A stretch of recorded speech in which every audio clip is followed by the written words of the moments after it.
সমষ্টিত আইন শৃংখলাৰ সমস্যাৰ সৃষ্টি হৈছিল। গোটেই ৰাতি আমাৰ ৰাইজৰ দলৰ কৰ্মীসকলক বহুত মাৰপিট কৰিছে। মই ধৰক 5:25 মানলৈকে সেইখিনি নিয়ন্ত্ৰণ কৰিবলগীয়া হৈছে। ক'ৰবাত হস্পিটেলাইজ কৰিবলগীয়া হৈছে। বিশেষকৈ আমাৰ সংগ্ৰামী সতীৰ্থ অসমৰে এটা সম্পদ বিদ্যুৎ শইকীয়া, তেওঁক কালি বহুত বেয়াকৈ মাৰপিট কৰিছে। হাতুৰিৰে তেওঁৰ মুখত কোবাই দিছে, মূৰত কোবাই দিছে, বুকুত কোবাই দিছে, লোহাৰ হাতুৰিৰে তেওঁক কোবাই দিছে, যি কাৰণত তেওঁ বহুত বেছি আঘাতপ্ৰাপ্ত হৈছে। এতিয়া ডিব্ৰুগড় মেডিকেল কলেজত তেওঁ ভৰ্তি হৈ আছে। তেওঁৰ লগত প্ৰাণজিৎ গগৈ নামৰ ল'ৰা এজন আছিলে আমাৰ দলৰ, তেওঁ আঘাতপ্ৰাপ্ত হৈছে। গতিকে গোটেই ৰাতি এইজনে জানে না, এইজনো আছে। কালি গোটেই ৰাতি 5 বজালৈকে 5:25লৈকে আমি সেইবিলাক নিয়ন্ত্ৰণ কৰি থাকিবলগীয়া হৈছে। গতিকে আমাৰ কোনো মানুহকে শান্তিত ৰখা নাই। বহুত মানে এটাই বস্তু, শিৱসাগৰত কেতিয়াও এনেকুৱা ধৰণৰ গণ্ডগোল হোৱা নাছিলে জীৱনত, কেতিয়াও। যোৱাবাৰ মই জেলত আছোঁ, কিন্তু এটা ছিংগল ঘটনা এটাও ঘটা নাছিলে। কোনেও কাকো মাৰপিট কৰা নাই। কিন্তু এইবাৰ ইয়ালৈ সাংঘাতিক ধৰণৰ এজন মানুহক বিজেপিয়ে পঠিয়াই দিছে কেণ্ডিডেট হিচাপে। তেওঁ পৃথিৱীৰ আটাইতকৈ ডাঙৰ হত্যাকাৰী।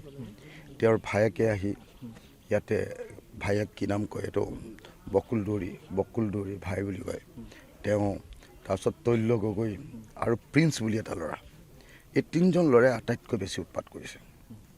প্ৰিন্স, বকুল দৌৰী আৰু তৈল্য গগৈ, এই 3জনে বহুত বেছি উৎপাত কৰিছে, মাৰপিট কৰিছে, বহুত বেছি য'তে ত'তে জাকে তাকে মাৰপিট কৰিছে।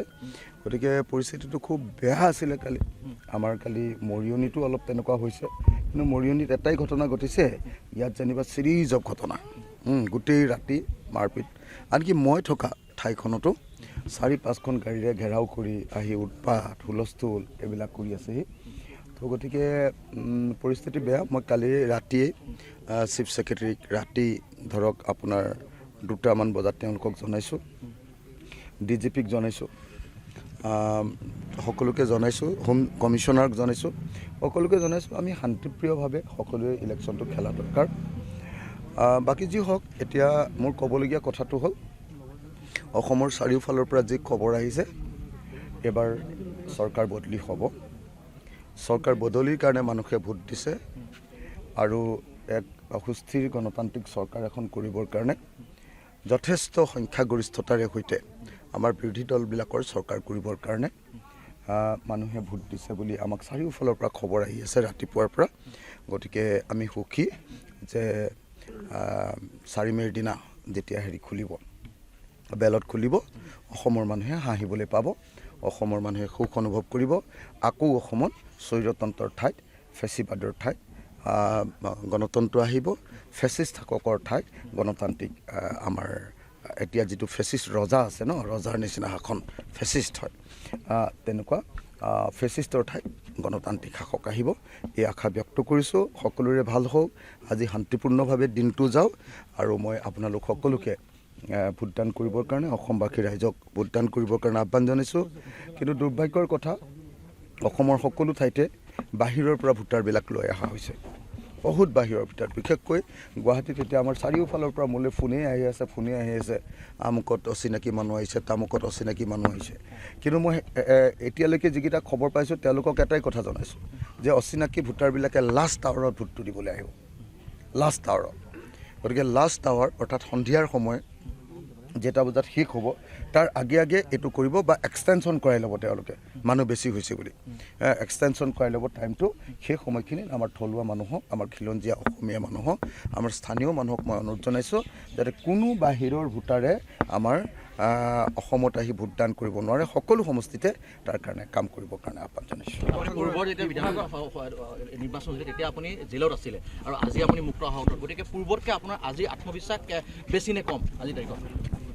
শিৱসাগৰ সমষ্টিত আমি খুব ভাল ভোটত, মই কৈ আছিলোঁ যে 50,000 বেছি ভোটত জয়ী হ'ম, কিন্তু মইতো ভাবোঁ যে এতিয়া মানে একচেতিয়া হৈ গৈছে। আৰু কালি ৰাতি যিখিনি মাৰপিট কৰিলে, অগণতান্ত্ৰিক ব্যৱস্থা কৰিলে, মাৰপিট য'তে ত'তে মানুহক মাৰ পিট অত্যাচাৰ, গাঁৱত গৈ উৎপাত, কিছুমান ভুৱা মানে হেৰি লগাইছে মোৰ বিৰুদ্ধে, পোষ্টাৰ, বিভিন্ন ধৰণৰ পোষ্টাৰ লগাইছে মোৰ এগেইনষ্টত। মই হত্যাকাৰী বুলি, মই ধৰ্ষণকাৰী বুলি বহুত গোটেই দুনিয়াখনত পোষ্টাৰিং কৰিছে, গোটেই ভুৱা পোষ্টাৰিং। তো সেই গোটেইবিলাক দেখি মেলি উৎপাত, মানে শিৱসাগৰৰ পৰিৱেশ এনেকুৱা নাছিলে। শিৱসাগৰ শান্তিপূৰ্ণ ঠাই নহয়, কালচাৰ্ড মানুহৰ ঠাই, চিভিলাইজ মানুহৰ ঠাই। ইয়াত অসভ্য বৰ্বৰ হত্যাকাৰী ঠাই নহয় এখন। সেইকাৰণে শিৱসাগৰৰ মানুহে বেয়া পাইছে, আৰু মই ভাবোঁ যে সেইকাৰণে আৰু বেছি ভোটখিনি কনচলিডেটেড হৈ গৈছে। হতাশগ্ৰস্ততাৰ লক্ষণ নেকি? হতাশগ্ৰস্ততাৰ ভয়ানক লক্ষণ, ভয়ানক হতাশগ্ৰস্ততাৰ বিজেপি প্ৰাৰ্থীজনৰ, বিজেপি দলৰ ভয়ানক হতাশগ্ৰস্ততাৰ লক্ষণ এয়া।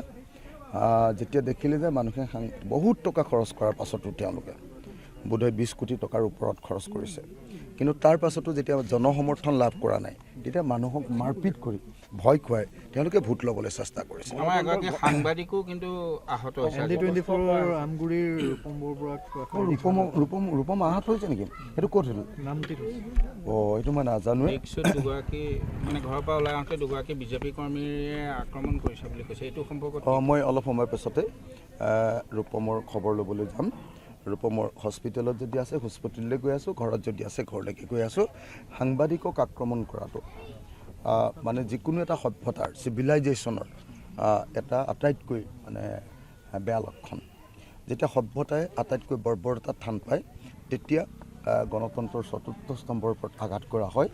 গতিকে বৰ্বৰ শাসক, বৰ্বৰ দলৰ শাসন, গতিকে এই বৰ্বৰতাৰ পৰা আমি অসমীয়া মানুহক মুক্ত কৰিব লাগিব। মই সাংবাদিক ৰূপমৰ আশু আৰোগ্য কামনা কৰিছোঁ। মই আশু আৰোগ্য কামনা কৰিছোঁ আমাৰ কৃষক মুক্তি সংগ্ৰাম সমিতিৰ বিদ্যুৎ, মানে খুব চিৰিয়াছ অৱস্থাত এতিয়া মানে ICUত ভৰ্তি হৈ আছে, খুব চিৰিয়াছ অৱস্থাত। বিদ্যুৎ শইকীয়া আৰু প্ৰাণজিৎ গগৈ, তেওঁলোক দুজন ICUত আছে। কালি 16জনমান টোটেল দুখ পাইছে, 16জন। উৎসৱৰ দিনটোত মুখ্যমন্ত্ৰী হিমন্ত বিশ্ব শৰ্মালৈ আপোনাৰ কিবা বাৰ্তা থাকিব নেকি?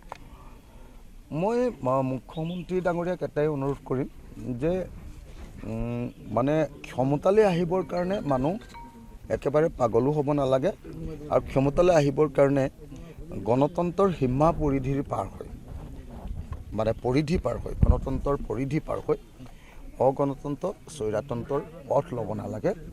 আমি সকলোৱে গণতন্ত্ৰত আছোঁ, চৰকাৰ বদলি হয়, তাৰ কাৰণে ইমান বেছি তেওঁ মানে উন্মাদ হোৱাৰ কোনো প্ৰয়োজন নাই। এবাৰো চৰকাৰ বদলি হ'ব। তেওঁ যদি অন্যায় কাম কৰিছে, বেয়া কাম কৰিছে, তেতিয়াহ'লে তেওঁৰ ওপৰত নিশ্চয় শাস্তি হ'ব, আৰু যদি তেওঁ ঠিকে আছে তেতিয়াহ'লে তেওঁতো একো নহয়। গতিকে উন্মাদ হ'ব নালাগে, চৰকাৰটো বদলি হ'বই, এজন মানুহকেতো সদায় শাসনত নাৰাখে। গতিকে মই মুখ্যমন্ত্ৰীক এই সময়ত উন্মাদ নহ'বৰ কাৰণে আৰু ধীৰে সুস্থিৰে তেওঁৰ দায়িত্ব পালন কৰিবৰ কাৰণে তেখেতক আহ্বান জনাইছোঁ। যিকোনো খবৰৰ বাবে যোগাযোগ কৰক আমাৰ এই নম্বৰত 9181 307 221।